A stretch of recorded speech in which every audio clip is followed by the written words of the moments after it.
suis content de te présenter cette vidéo de ce que j'ai appris en consommant plus de 10 grammes de sel tous les jours pendant plusieurs mois. Je vais t'expliquer ce que ça a fait comme effet néfaste ou positif sur ma santé, comment je me sens et ce que dit la science sur la consommation de sel. Est-ce que le sel, ça augmente réellement l'hypertension?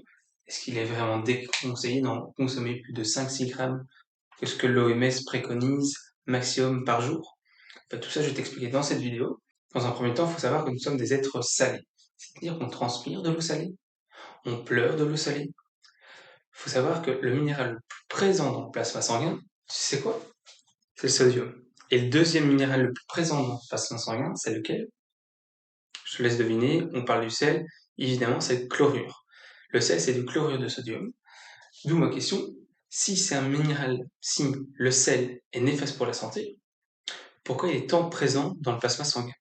Et tu vas voir par de suite que le sel a pas mal de rôles dans l'organisme. Alors, on va déjà parcourir ces différents rôles. Le sel va permettre quoi? Il va permettre de régulation des fluides. C'est-à-dire, il régule la pression artérielle, il régule le volume sanguin, il régule aussi l'hydratation. Du coup, il permet de prévenir contre la déshydratation. Il agit sur la reproduction, sur la solidité des os, sur la contraction musculaire. Justement, il y a une étude sur des sportifs, des athlètes, qui ont rajouté 5 grammes de sel dans un litre d'eau durant leur entraînement. Et qu'est-ce qu'ils ont remarqué? Ils ont remarqué que ça a diminué la transpiration, ça a augmenté la performance physique, ça a également augmenté la thermorégulation, ils arrivent à mieux gérer la température corporelle et également une meilleure vitesse. Et quand ils ont fait l'effet inverse, c'est-à-dire se consommer moins de sel, tout était inversé. Ils avaient plus difficile à se thermoréguler, ils transpiraient beaucoup plus. Il faut savoir que quand on transpire, on perd de l'eau, du coup ça déshydrate, on perd également du sodium, mais également d'autres minéraux. Du coup, il faut compenser ça, si on transpire énormément avec un effort physique, avec la chaleur, etc., de reminéraliser le corps en consommant des jus de légumes, des abats, etc. Alors, qu'est-ce qu'on a vu d'autre également? C'est que ça agit sur la digestion et la bile. Il faut savoir qu'une bonne digestion, c'est déjà là, ça commence déjà par la bouche, bien mastiquer, mais également via ton estomac. Il faut avoir une bonne acidité gastrique pour digérer tes protéines, tes graisses, et aussi ça va permettre d'assainir ton bol alimentaire. Et ça va aussi agir sur la peau. Il faut savoir qu'auparavant, on utilisait le sel pour conserver la viande, le poisson, car il a un effet antimicrobien. Et bien justement, il va avoir également cet effet sur la peau. Et du coup là, on a parcouru déjà tous les rôles du sel. Alors là, tu te dis, ok, ça a pas mal de rôles, mais qu'est-ce que dit la science? Qu'est-ce que dit mon expérience? Est-ce que ça augmente réellement l'hypertension? Mais j'ai vu plusieurs études. Il y a une étude qui mentionnait justement que si on augmentait notre quantité de sel, effectivement ça augmentait la tension, mais de manière très minime, 0,2. C'est vraiment rien du tout. Et sur un court laps de temps, c'est-à-dire quelques minutes, car par la suite, les reins arrivaient facilement à gérer ce surplus de sodium et à retrouver une tension normale. On peut voir que l'hypertension chronique, c'est-à-dire de l'hypertension sur plusieurs mois, sur plusieurs années, n'est pas due à cause du sel. Pourquoi? Parce que les reins arrivent très facilement à gérer ce surplus de sodium. Il faut savoir que l'OMS conseille 5 à 6 grammes de sel maximum par jour, mais savais-tu que cette quantité est excrétée facilement par tes reins toutes les 5 minutes? Donc ma question, si c'est vraiment mauvais le sel pour notre corps, pourquoi il est présent? Pourquoi nos reins arrivent très facilement à gérer ce surplus de sel en quelques minutes? Et il y a une autre étude qui mentionnait que c'était pas corrélé de consommer moins de 2,5 grammes de sel par jour aux maladies cardiovasculaires. J'ai aussi trouvé une étude qui ont pris deux groupes, un groupe qui avait une tension normale et un groupe qui avait une tension plus élevée. Ils sont passés de 11,3 à 3,8 grammes de sel par jour. Qu'est-ce qu'ils ont remarqué? Ça a diminué de manière très minime de nouveau la tension. Sur le groupe qui avait une hypertension, là la tension a aussi un peu plus diminué que l'autre groupe qui avait une tension normale, mais malgré tout c'était très minime, ça ne réglait pas le problème qu'ils avaient tout de même toujours une hypertension. Mais qu'est-ce qu'ils ont remarqué également? C'est que finalement, il y avait certains facteurs lipidiques qui augmentaient et certaines hormones. On va regarder de plus près quelles hormones ont augmenté. Alors, quand on voit ça, on voit que la rénine a augmenté de 55%, La rénine, elle permet de réguler la pression artérielle. Du coup, elle a augmenté, du coup, la tension aussi augmente. Il y a aussi l'aldostérone. Elle a augmenté de 127%. Tu vas me dire, mais c'est quoi l'aldostérone? Ben, l'aldostérone, c'est une hormone sécrétée par tes surrénales. Et une hormone, ça envoie un message. Ça envoie un message à qui? À tes reins, pour te dire, ouh là là, on n'a pas assez de sodium, il faut que tu en gardes un maximum et que tu excrètes le surplus de magnésium et de potassium. Du coup, moi je me pose la question, on diminue le sodium, on diminue le sel, donc moins de sodium, et le corps fait quoi? Il envoie une alerte pour dire on n'a pas assez de sel, pas assez de sodium dans le corps, il faut que tu en gardes un maximum. Il y a également deux hormones, l'adrénaline et la noradrénaline, qui augmentent de 14 à 27%. Donc on voit bien que diminuer sa quantité de sel, ça envoie un message de stress au corps, c'est stressant pour lui. A contrario, augmenter le sel, le corps sait facilement gérer le surplus de sel, et tu vas voir par la suite que si tu écoutes ton corps, tu arriveras à manger la bonne quantité de sel pour toi. Ça augmente certains aussi facteurs lipidiques, ça augmente quoi? De l'HDL, mais en particulier les triglycérides. Et ça, les triglycérides, tu dois vraiment faire attention, c'est vraiment un marqueur qui augmente les maladies cardiovasculaires. Il y a aussi une autre étude en Corée sur des femmes qui ont augmenté leur taux de sodium par jour et ils ont vu que les femmes qui avaient un plus haut taux de sodium dans leur sang avaient une diminution de 13,5% de prévalence sur l'hypertension. Là, tu vas dire, ok, il y a pas mal d'études qui montrent que finalement, le sel, en le diminuant, ça ne diminue pas fortement la tension artérielle et ça peut même l'augmenter. Mais pourquoi? Il y a certaines études qui montrent l'inverse. Alors, j'ai trouvé aussi des informations là-dessus. Ces études sont aussi de temps en temps faites sur des souris. Et il y a un chercheur qui s'appelle Dahl. Il voulait agir sur l'hypertension. Il voulait voir que le sodium augmentait bien l'hypertension sur des souris, mais ça ne faisait rien. Du coup, qu'est-ce qu'il a fait? Il a modifié génétiquement les souris pour qu'elles soient beaucoup plus sensibles via le sodium. Et par la suite, ces études faites sur ces souris ont été faites sur les souris génétiquement modifiées. Pour moi, je ne pense pas qu'il faut réellement se fier à ce genre d'études. Alors tu peux dire, ok, le sel est important, et d'antan, les Romains, en 1700, en France, combien de grammes de sel consommaient-ils? Eh bien, tu vas être surpris. Les Romains consommaient plus de 25 grammes de sel quotidiennement. En France, en 1725, on consommait entre 13 et 15 grammes de sel quotidiennement. Mais attends, en Suisse, 23 grammes. Et au Danemark, devine combien de grammes?